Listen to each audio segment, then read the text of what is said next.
That was not a warning. Today we're going to Kelly's Island on Lake Erie. I have a few friends that drive their boats all the way from Cleveland to Kelly's Island every single year and stay for a few weeks.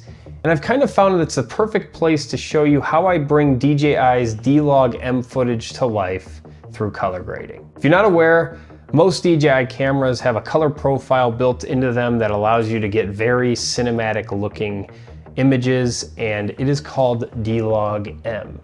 And in this video, I'm going to show you how to use it. But first, before we do anything, before we go anywhere, let's talk about what D-Log M is.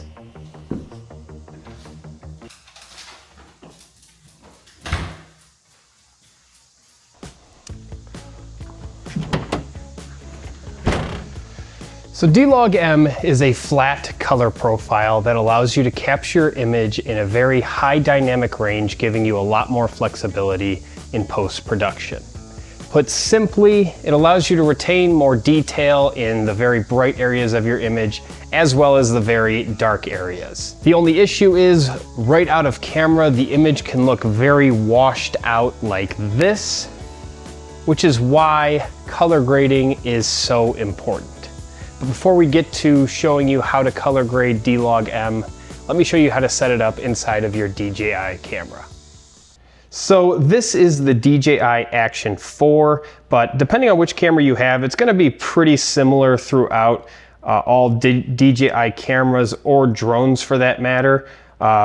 With the DJI Action 4, all we're gonna do is click on the middle bars here to the right, and you'll see this little screen pop up on the right hand side. Now, if you're just buying it out of factory, it usually comes like this and doesn't give you all of those adjustments. So if you just click on Pro in the top right corner, it'll get you to where you need to be.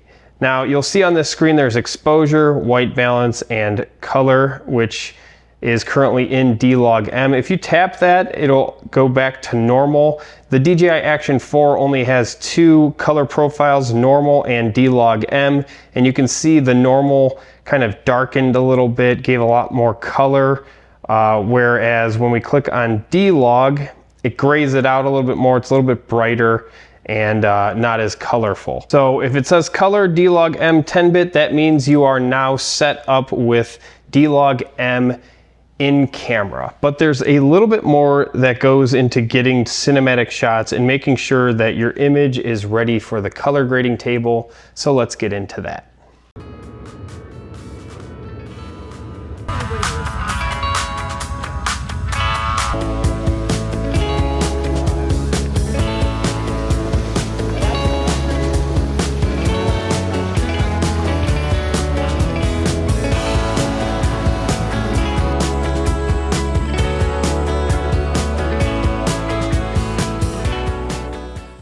So using a flat color profile such as D-Log M is just one step of many if you want to get more cinematic looking images. Firstly, you have to make sure you're maintaining proper exposure, meaning your image is not too bright or too dark. Once you've maintained proper exposure, it's very important to use shot guidelines such as the rule of thirds, and also keep a stable image, especially if you're shooting B-roll. Lastly, if you're using all of these shots to tell a story, it is very important to get a lot of them. This is something that took me a long time. When you're in post-production, it's great to have a lot of images to pull from in order to tell the story that you want to tell. And once you've gone on your adventure and you've gotten all of your shots, it's now time to color grade. It's one of my absolute favorite things in post-production, because it really just brings your images to life. So let's head back to the studio and I'll show you how easy it is to color grade D-Log M.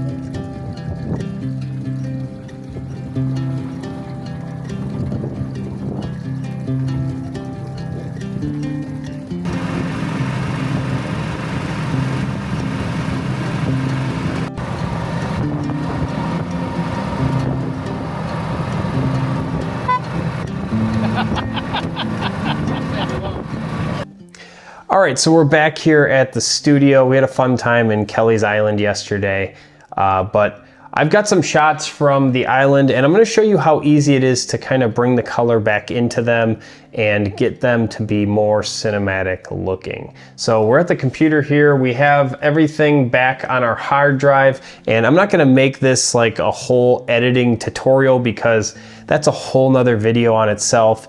If you have no idea how to edit or, I guess, bring custom LUTs into your editing program, I recommend just looking that up on YouTube, but I'm using Final Cut Pro, so I'll kind of just go over quickly how to get DJI's LUT for their cameras. And it's as simple as just going onto Google and typing in DJI D-Log-M to Rec 709. If you go to their DJI page, DJI official download, and as you can see, they make it really easy. These are all their different cameras that have D-Log or D-Log-M. So you just have to pick the correct camera that you're using. So if you have the 360, you'd obviously use this one.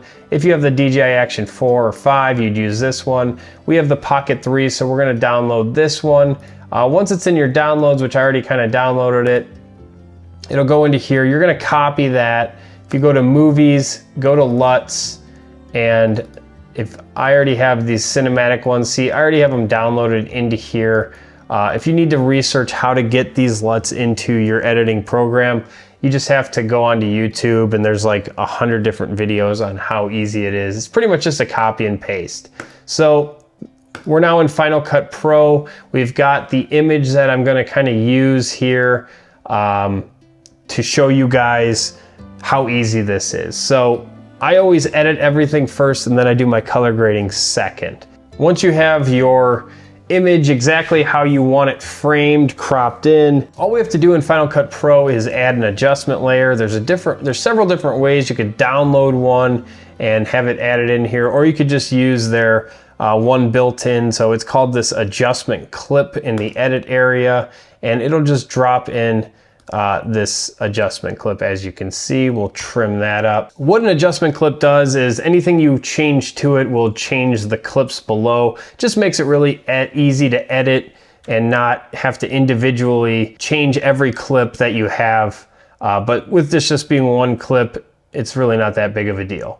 So with that, we're gonna go into our effects browser here, and we're going to search at the bottom. If you click all here, we're just gonna search custom LUT, and you'll see this custom LUT pop up here, and we're just going to want to click and drag that right onto the adjustment layer, and then we can close that. And as you can see here on the top right, it has now added the custom LUT to this adjustment clip that we have selected. And once you have your Rec 709, your D-Log-M to Rec 709 added into your folder here, you can see these are all of those different LUTs that I have built into my folder that I just went over here. In my movies, LUTs, cinematic LUTs, cinematic LUTs. These are all of the different LUTs that I've downloaded. All of these ones over here, and these two I have purchased and brought into here, but these two here are the free downloads from DJI. I have the Pocket 3 and the Action 4. They're pretty much the exact same, but once you click on one, you'll see it automatically brings the image or the color back into the image. This is with it, this is without it. With it, without it. So you can see how much grayscale there really is in this image. It's not as crazy as D-Log, it's not as crazy as S-Log3. You could literally just stop here. If you don't want to do anything else and you think the image looks really good and there's really not that much dynamics in the shot and it's a very quick, simple shot like a talking head, you could just stop here and you would have no issue. I always kind of like to grade this a little bit. So if I go to color editing in my thing, I just like to make sure that the in my color wheels that my exposure is looking good. So it's a little dark out here, and this isn't the world's, greatest shot, but you can see all those boats are like real bright, and see how much, how much I'm able to bring those highlights up. I mean, I just absolutely crushed them. I could go global and just bring the whole thing up, and then maybe just bring the highlights up to there, and then we'll bring the shadows down a little bit, and you can see where I'm getting at. You can really make this clip stretch so much further than where it first was when we uploaded it. And my whites are looking really good now. You know, the shadows are popping, and it's dark where it's supposed to be dark. And this is just the exposure. This Luma is all just exposure. This is why it's really important to get this right in camera before you shoot or anything, because if this is way overblown, way overexposed, or way underexposed, there's really no bringing it back. There's nothing you can do, no matter how good of color profile you have. If your exposures are way off, there's no saving it. So you want to make sure that those are good. But from here, we can really start to have fun now. So now that's exposure is looking really good. Our colors look really good. What I like to do next is I like to grab this custom LUT and add a second one. And so now I have two. So I have my D-Log. This is just kind of like my base. And then this one I'll bring down to 80%. And this will be my lookup tables, my LUTs that I have purchased. So if I scroll through here, you're going to see that it's going to change kind of just the overall image depending on which one I want to use. That one's like crazy saturation.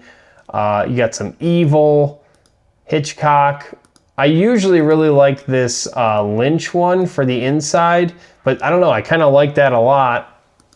Or Nolan's I've never used. Scorsese is kind of like takes the hue down a little bit and desaturates it. I usually use this Soderbergh a lot, but with this blues in this image, maybe not. Tarantino looks kind of cool. I think I'm going to go with the Lynch. I kind of like the Lynch.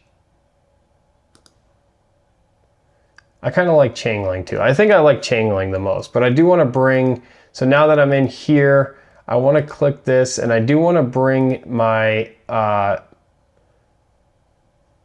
shadows again, just down a little bit. See, we've already kind of, yeah, just down a little bit. Maybe my global has to come down a little there. And I'm going to boost the highlights up ever so slightly, just to get the exposure back into there from that. So this is looking so much better than when we first got it. If we were to turn that off, I mean, you can see the difference in the image is night and day. And all the exposures back into it. You've got some color, a ton of color pop, although there's not a ton of color in this image. It's a lot of blue.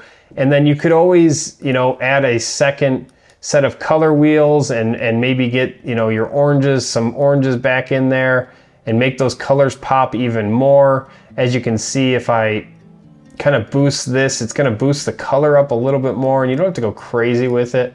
I mean, a little bit goes a long way. You don't want it to start looking artificial. But what I'm trying to get at with this is that there is a lot that you can do to your image in order to get it cinematic, and you could really spend all day on color grading, and it's a lot of fun once you get into it and you get used to it and you get a really cool shot and you want to bring the colors back into it and make it more cinematic and fit like your style. It gets really fun. It's one of my favorite things when it comes to editing in post-production, and I spend a lot of time on learning more and more every time I edit about color grading, and I really think that you should too. So using D-Log M can be an absolute game changer for your footage. It's easy to set up, get the shots that you need, and edit in post-production. It allows you to be so much more creative. But if you're just starting out, I highly recommend, if you've never used a camera before, shoot in normal color profile, and as you get better with your camera and want to learn more and advance in editing, then switch to D-Log M and work on this stuff in post-production. It becomes a lot of fun when you really get the hang of it, but there is a bit of a learning curve. Check out my website if you want to be able to reference everything we talked about in this video. I will have a blog specifically on this video, and it will help you out a ton if you're somebody that likes to have just notes on what to do in order to shoot in D-Log M. I'll see you guys on the next one.